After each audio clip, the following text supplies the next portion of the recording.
Over or under? What's going on, BLV football fans and gridiron gamblers? It's Mitch here, back with another week of my NFL over-under selections on a Thursday. These are my picks for every single total across the landscape of NFL Week 16, a Christmas football week. So Merry Christmas to you. Thank you so much for giving the gift of Gronk spiking the like button and subscribing. You see what I did there? Before we get started, let's take a look at how we've been doing this season. Last week, we didn't have our best week on the totals. We went 7-9. So our totals record now with our over-unders is 119, 103. Straight up 10-6. Spread record looking for a bounce back. Our best bets versus the spread 3-2. If you haven't already, go check that video out.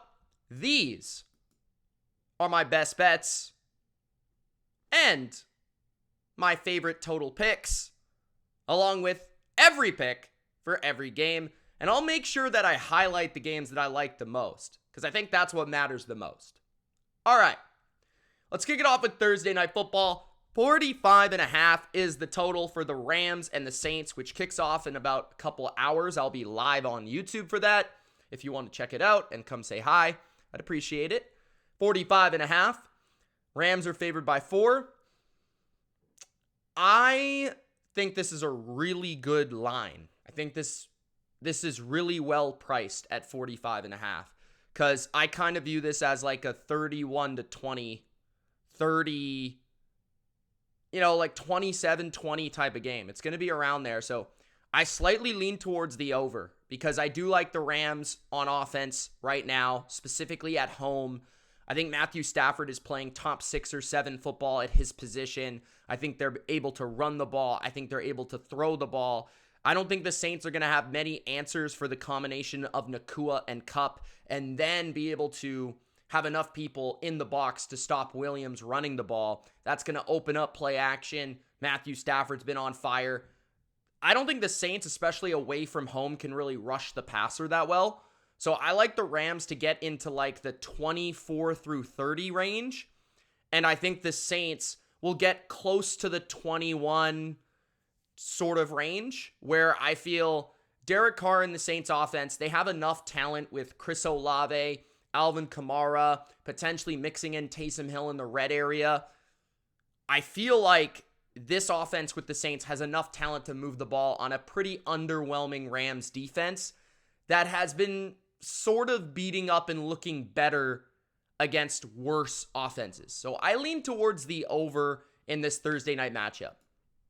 Next, 37.5 is the total for the Bengals and the Steelers. This one's interesting. I actually don't hate the over necessarily. This probably will not be a bet because of the lack of familiarity with what Mason Rudolph is going to look like, what the Bengals offense is going to look like without Jamar Chase. So because of that, I wouldn't necessarily bet it. But I do feel the Steelers are going to be able to run the ball. But do you count on Mason Rudolph to make enough throws and to make enough plays? The Bengals do have some injuries, both up front on defense, DJ Reader in the back end at safety. So that's something to take note of. So Deontay Johnson, maybe if his head's on straight, Pickens could make some big plays here. On the other side, we've seen the Bengals really morph since their first Steeler game with Browning at quarterback, and they've done a really good job with quick passes. I think that will be their strategy against this pass rush.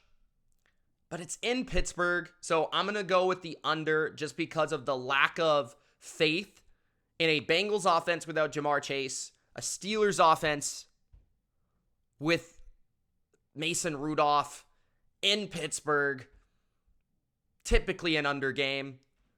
But this is going to be really close to the total. I could see this being 20-17. I could see this being 21-17. So I wouldn't bet this one. I wouldn't bet this one. Next, We've got the Buffalo Bills and the LA Chargers. I'm going to go over 43.5 just because I think the Bills will be able to maybe get there on their own.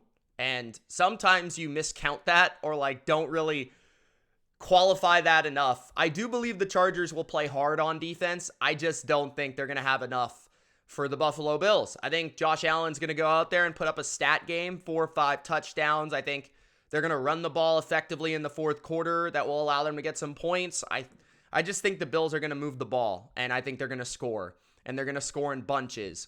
And then on top of that, I think their defense could score.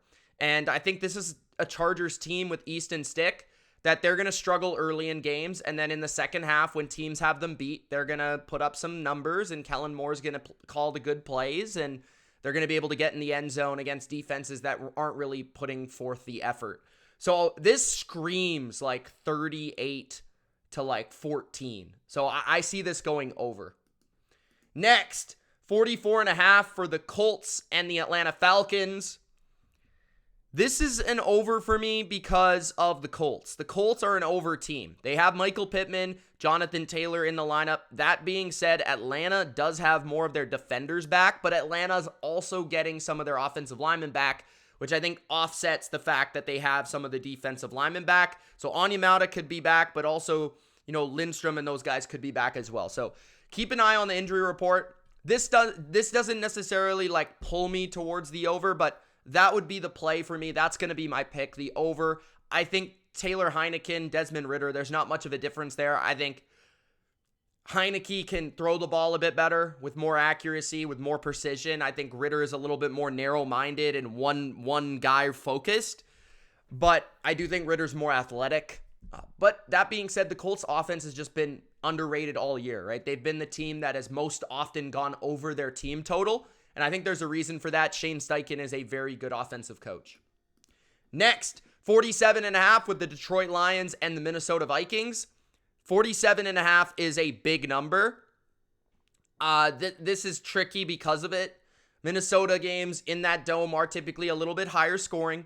But I actually kind of think the Vikings defense is going to give the Lions some issues here. This one does feel like it could be like a 24-21, 27-24. In that range of score, which makes it a little scary. I do think the Vikings are going to move the ball against the Lions, but I also don't know how much I trust Nick Mullins. Like, I still want to see it before I believe it. But this game does feel a lot like that Bengals game, where I have respect for what the Vikings are going to be able to do to the Lions, but I feel like ultimately the Lions have too many good playmakers, too good of a play caller, like the Bengals. I think they're going to make plays. So this does feel like that Bengals game where it ended up being 27-24 when the entire first half felt like it was going to be an under. So that's the way I'm going to lean. I'm going to lean towards the over where it is a 27-23 type of game. So I'm going to go over 47.5 simply due to the playmakers. Amon-Ra, Jahmyr Gibbs, David Montgomery, Sam Laporta, Justin Jefferson, Jordan Addison, TJ Hawkinson. I mean, I'm going off here. There's a lot of guys. Next, 37 Commanders and the Jets. I'm going to go under simply because Washington's offense has been horrible as of late and the Jets don't have an offense. This would probably be labeled more of a best bet territory. Feels like an under. There should be wind. It should be cold. I wouldn't expect snow or anything like that. But wind and cold is also good for an under. So I don't even know who's playing quarterback for the Jets. If anyone figure that out, under. Next, 37.5 for the Packers and the Panthers. This one's tough. I'm going to lean towards the over. I think the Packers have been an over team due to the fact that their defense kind of stinks low-key, and a lot of people don't really know it. I do think the Panthers are going to be able to run the ball pretty well with Hubbard and company, and I do think that's going to lessen the load on Bryce Young to maybe have one of his better days because he's going to be able to run the ball, hand it off, and then work off of that run game. And then the Packers play a lot of zone coverage, so I do think that will help the Panthers in the passing game. On the other side, regardless of Christian Watson in or out, Aaron Jones is there. It looks like A.J. Dillon might be back. They've got enough playmakers, I think, against not a great defense in Carolina to be able to move this ball and score enough points to win. So this screams like 24-17, 27-20. I think it could be a little bit higher scoring than people think. So I'm going to go over 37.5. Next, 41.5 for the Seahawks and the Titans. First inclination is under, but I'm a little scared to say it. I do feel like Seattle's defense played really well at home against the Eagles. And I do think that the Seahawks defense will travel, go on the road, and play well against Tennessee. Tennessee has struggled to run the ball as of late, specifically last week against Houston. Ryan Tannehill going in for Will Levis, I don't think is necessarily an upgrade or a downgrade. It's kind of just like, does nothing for me. Like, I feel like Will Levis is more of a better athlete. He can make bigger plays, but he's less consistent. He's less of a pro. He's less mature at this point. But, Tennessee is very hit and miss on offense. You don't really know what you're going to get. Defensively, Tennessee's defense is very good against the run, bad against the pass. I do think Seattle will have success throwing the ball, but they're also a very inconsistent offense with Geno Smith coming back from injury. The Titans typically do play an under style of ball, and Pete Carroll is also a defensive coach. I'm going to lean towards under, but I don't love it. Next, the the Cleveland Browns, who played the Chicago Bears at the Houston Texans. Because of CJ Stroud, like the under. And I do think this is going to be a case where a lot of people are going to talk about, the Browns defense doesn't travel. The Browns defense doesn't travel. And finally, they travel. They go to Houston. They play well. And I think Joe Flacco has been very up and down. He had a very up and down game against Chicago. I think Chicago's a better defense than Houston. But, Houston is a decent defense and do play a similar style to the Chicago Bears. And they're at home here. This isn't a perfect environment, though, so you have to consider that as well. But I feel like with Case Keenum on one side at quarterback and Joe Flacco on the other, it's two old quarterbacks that understand that they're just there to manage the game and not turn it over. So I think this is going to go under. Next, 41.5 for Jacksonville at Tampa Bay. Tampa's been a bit of an over team as of late. Baker Mayfield's been playing really well. Mike Evans, Chris Godwin had his best game of his season last week. Rashad White's been on fire. The O-line's been playing well. The defense, they're good against the run. I think they'll stuff the run game of Jacksonville. My problem is I don't know if Trevor Lawrence is playing yet. If this is CJ Beathard, I'd go under. If this is Trevor Lawrence, I'd maybe consider an over because of Lawrence's ability to throw the ball down the field. So I do think Lawrence over, Beathard under. That's going to be the bet for me. Next, 43.5 Cardinals at the Bears. I like the under. That's the first hunch. I just think any game in Chicago with the Chicago defense, the way they're playing right now, it's an automatic under. So this could be a bet. Kyler Murray has been, I think, fine to above average, but I think he's been a tad overrated, right? I thought he did a lot of his damage late in that game when the game was kind of already in hand and settled by San Francisco. He made some critical mistakes. Trey McBride's really good, and the run game for the Cardinals is decent, but the Bears have been really good against the run. So overall, I just don't think the Cardinals will be able to run the ball. I don't think that Marquise Brown's going to have much of the day because of Jalen Johnson. And I think on the other side, Justin Fields is just far too inconsistent. I think Chicago's going to try to run the ball, milk the clock, control the game that way. They'll make some plays, but I don't expect Chicago to go crazy here. Next, 49.5 for the Dolphins and the Cowboys. Something here is telling me under. I don't know. I don't really know why. It's two good offenses, but something is telling me, a hunch is telling me under. And maybe it's because of Miami's offensive line issues and injuries. Maybe it's because of Dallas's offensive line injuries. I do think Dallas's defense specifically has a point to prove after they got ran over by the Bills. And they're a very athletic defense. I do think they match up well in the front seven against Miami, and I do think Miami will struggle to run the ball the way they want to. I think that the passing game can make some plays, but Tyreek Hill is beat up, and Jalen Waddle, I do think that you can kind of double Jalen Waddle and take him out of the game with a smart defensive coordinator in comparison to last week and what we saw with Miami against the Jets. So we'll see what's up with Tyreek. Will he play? Will he won't? That might decide things. But 49.5 is a high number. considering both teams have offensive line injuries, and both teams have pretty good pass rushes, and both teams have pretty good front sevens. So those are things to consider. There's also injuries on Miami's defense. I think Dallas has a very good offense. Dak has been playing well, right? Both of these quarterbacks have been super efficient. So Tua, Dak. But yeah, I wouldn't bet this, but I'm going to lean towards under. Next, 34.5 for New England and Denver. I'm still going to go under. I don't care. It's a New England game. It could be in the snow as well, and it's also a New England game on the road where I think their offense will not be very efficient. I do think New England will try to run the ball, but if the game's snowing and it's windy, that's going to allow Denver to really stack the box and take the run away the best they can. So that's going to take away one of the biggest avenues for New England to pull the upset off. And I just don't see them having enough at quarterback or in the passing game to really effectively move the ball against a good Denver secondary. On the other side, Denver is just a run-heavy team that struggles to pass the ball when they're in 3rd and long. And I think that's going to happen regularly with how good New England is at stopping the run. So I think New England and Denver goes under. This would be probably a bet if I was going to bet this game. I would probably look at New England plus the points and the under 34.5 as like a same game parlay type situation. Next, 40.5 for the Raiders and the Chiefs. I actually like the over here. I think the Chiefs find ways to manufacture points and yards through their screen game, through their run game, through their misdirection and play calling, thanks to Andy Reid and the magic of Mahomes. And the Raiders have a lot of talent on offense, and I think their offense is a little underrated. The Raiders' defense, I think, is a little underrated. But the offense right now, with the way they looked against the Chargers, with how comfortable O'Connell looked, I recall this game being about 31-17 the last time they played. That's 8 points over this total. So I feel like it's going to be somewhat similar. Maybe a little bit less points for Kansas City, but still like a 27-17 sounds about right here.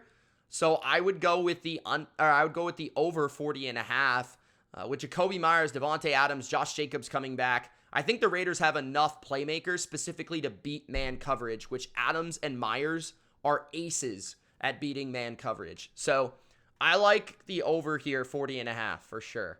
Next, 43 of the Giants and the Eagles. Under is going to be the play. Giants defense is better than their offense. Giants offense, I think, even though the Eagles suck on defense, I thought the Eagles defense played a little bit better against Seattle, and at least Matt Patricia, I felt like gave them a little bit more creativity, a little bit more unpredictability, a little bit more at least, a little bit more man, a little bit more zone, like mixing things up a little bit. So maybe that will also evolve this week. It's in Philadelphia. I don't expect it to be great weather. This is a bounce back game for the Eagles. I think they're going to come out. They're going to try to run the ball. They're going to try to milk the clock. They're going to try to run the Giants over.